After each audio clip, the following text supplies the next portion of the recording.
Watazamaji wetu wa media yetu ya KemeTZ, leo kwa mara nyingine tena tunaenda kuwapa elimu ya afya kuhusiana na ugonjwa, nafikiri ni maarufu sana, nafikiri mshawahi kusikia vizuri, unaitwa bawasiri kwa maana ya hemorrhoid.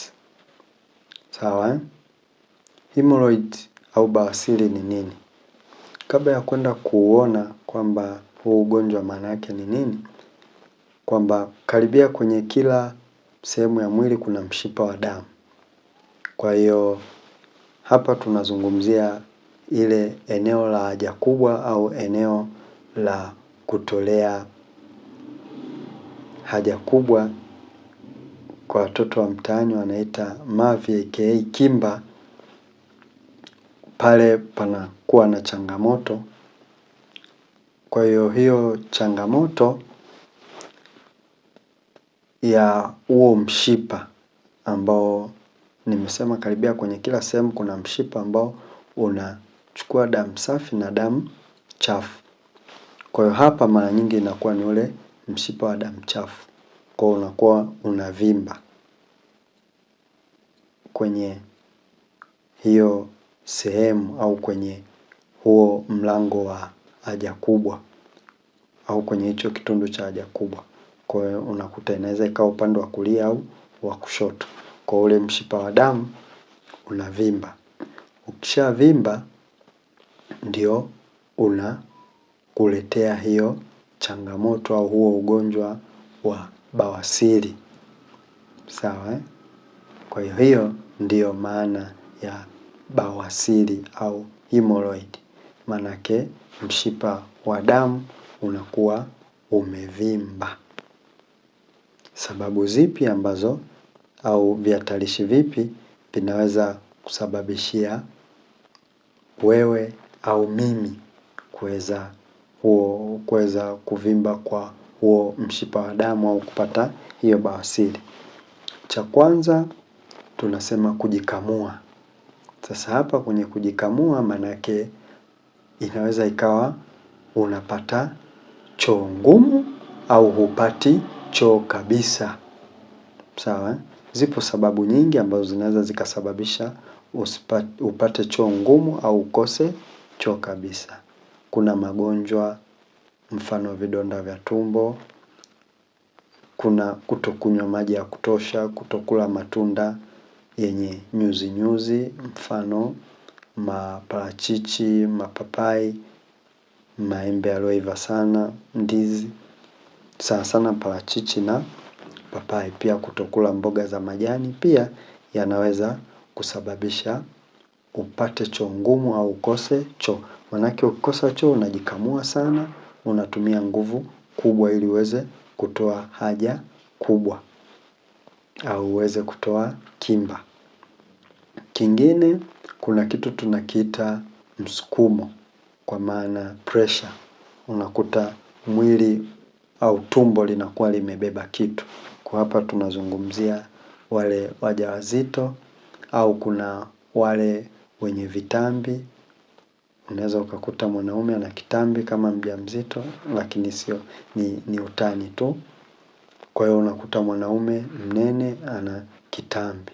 Kwa hiyo pia hiyo ni hatari ya kupata bawasiri. Kwa mjamzito mwenye unene uliokithiri au unene, au wale wanaobeba vitu vizito kwa maana bodybuilding, pia wanakuwa kwenye hiyo hatari.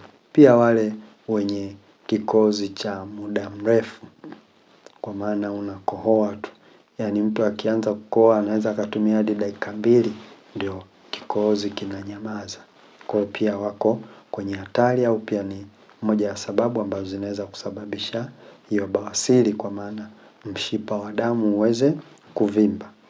Kingine inaweza ikawa mambo ya kurithi. Kuna wengine wanarithi, unakuta ule tunasema ile ngozi au zile seli, kwa maana tishu zinazotengeneza ule ukuta wa wa haja kubwa, kwa maana ile njia ya haja kubwa unakuwa upo dhaifu, kwa hiyo inakuwa rahisi ule mshipa wa damu kuweza kuvimba. Kingine, umri nao ni sehemu ya sababu. Kwa umri mkubwa pia wanakuwa kwenye hatari ya kupata hiyo bawasiri, kwa sababu tunafahamu kadri umri unavyoenda, manake misuli ya mwili nayo inazidi kuwa dhaifu, imara unapungua, kwa pia ni moja ya hatari. Twende sasa kwenye sehemu pendwa, kwamba dalili, kwamba je, utajuaje kama una changamoto ya bawasiri? Sawa, hapo ndo natumaini wengi huwa wanapasubiri, na mimi ndo huwa nitaruka kote, lakini hapa siwezi kuruka, manake kwenye dalili ndio lengo la sisi kutoa elimu kwenu. Twende tukaone dalili zipi, ukiziona basi ujue huenda ukawa na hiyo changamoto ya bawasiri au hemorrhoids aka pile. Cha kwanza kabisa, unaweza ukawa unapata changamoto ya kuwashwa au kutekenywa kuzunguka kuta za haja kubwa au kuta za kile kitundu cha haja kubwa.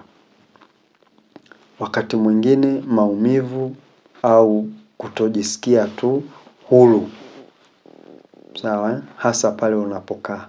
Kwa ukikaa unahisi maumivu au unakuwa hauko sawa tu, hujisikii vizuri, kwa maana hauko comfortable. Kingine ambacho sasa wengi huwa wanagundua sasa ndo hivi sasa, ila hivyo vya juu wengi wanaweza wakashindwa kugundua, ila hivi vinavyofuata ndo wengi sasa huwa wanaogopa na kuja au kwenda hospitalini kupata ushauri, ikiwezekana na matibabu. Uvimbe, unakuta kama kigololi hivi kinakuwa kimevimba kwenye eneo mojawapo la kuzunguka haja kubwa, inaweza ikawa upande wa kulia au kushoto, kunakuwa na kauvimbe hivi, kanakuwa kaduara, kinaweza kikawa ni kagumu. Kingine pia ni kupata damu. Sawa, unakuta damu lakini yenyewe inakuwa nyepesi. Sawa, au unapata choo yenye damu lakini nyepesi. Lakini kabla hii damu, manake kilianza kale kauvimbe kidogo ambako nasema kanakuwa kama kagololi kadogo, alafu baadaye ndio kakipasuka sasa au kakichubuka, kanakuwa kanavuja damu. Kwa ile damu ikivuja, manake inakuwa inakutana na haja. Kwa ukitoa haja inakuwa na damu, au muda mwingine damu tu unaikuta kwenye nguo yako ya ndani, sio lazima iambatane na haja. Kwa unakuwa unaikuta damu lakini nyepesi. Wakati mwingine unajikuta umebanwa, lakini ukienda kutoa hautoki. Yaani ukienda kutoa haja haitoki, au muda mwingine unahisi kama haja inatoka. Sawa, ya.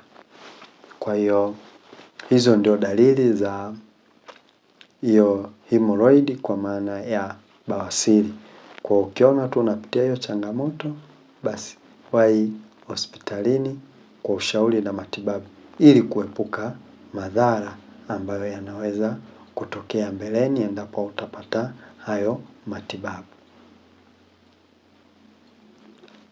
Asanteni sana, natumaini leo mtakuwa mmepata elimu nzuri na tamu, na mtakuwa mmenielewa, pia mtawashauri wengine ambao hawakupata nafasi ya kupata hii elimu, basi na nyie mkawe watu wa elimu wazuri, mabalozi wazuri.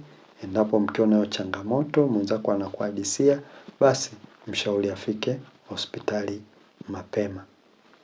Asanteni, mlikuwa nami mtaalamu wenu Dr. Ken. See you next time.